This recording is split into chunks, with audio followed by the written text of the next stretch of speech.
Hi friends, আজকে আমি সকাল সকাল রান্নাগুলো সব সেরে নিচ্ছি। তো এখানে আমি মাছের ঝোল করব, আর আমার এখানে নেনুয়ার তরকারিটা হয়ে গেছে, দেখো নামিয়ে নিয়েছি। আর আমি এখানে তেল দিয়ে দিচ্ছি, মাছগুলো প্রথমে ভাজবো। তারপর এখানে আমি কেটে কুটে নিচ্ছি একাই। এখানে ফুলকপি দিয়ে মাছের ঝোলটা করব, তার জন্য ফুলকপিগুলো আগে কাটবো। আর এদিকে মাছটা ভাজতে থাকি। তো আজকে আমি উনুনেই রান্না করছি। উনুনে রান্না করলে একটা সুবিধা আছে, রান্নাগুলো বেশ তাড়াতাড়ি হয়ে যায়, গুছিয়ে নিতে একটু টাইম লাগে। মানে তেলটা গরম হয়ে এসছে, এবার মাছগুলো ভাজবো। দেখো মাছটা যে দেবো খুন্তি দিয়ে তো দিতে পারছিলাম না, বারবার স্লিপ করে যাচ্ছিলো। তারপর রান্নাগুলো সেরে নিয়ে আমরা একটু বেরোবো একটা জায়গায়।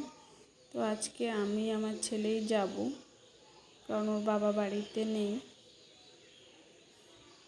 রান্নাগুলো সেরে নিচ্ছি একেবারে দুপুর পর্যন্ত। মাছগুলো আমার হয়ে গেছে ভাজা, এবার ফুলকপিটাও ভালো করে কষিয়ে নেব, নিয়ে মাছের ঝোলটা করে নেব। আর এদিকে কিছু চিংড়ি মাছ ভেজে রাখবো, এর জন্য নুন হলুদ মাখিয়ে নিচ্ছি। মাছের ঝোলটা আমার হয়ে এসছে, এবার নামিয়ে নেব। দেখো, তো সকালের খাওয়া দাওয়া করে আমি স্নান করে গুছিয়ে নিয়েছিলাম, নিয়ে ও আর আমি যাচ্ছি এখন একটা নিমন্ত্রণ আমাদের পাশেই। তো স্কুল থেকে আসার পরেই আমরা বেরিয়েছি। তো যেতে যেতে যে দেখা হয়ে গেল বোনের সাথে। তারপরে আমরা পৌঁছে গেলাম, গিয়ে খেতে বসে গেছি। খাওয়া দাওয়া সেরেই আমরা চলে এসেছিলাম বাড়িতে। তারপর সুরাজ ও কিছু ফুল নিয়ে আসলো। এখানে আমাদের পাশেই মাঠের ধারে এই ফুল গাছটা হয়, তো ওখান থেকেও নিয়ে এসছে। আমি বললাম তুই একটু গুছিয়ে রাখ ফুলদানিতে।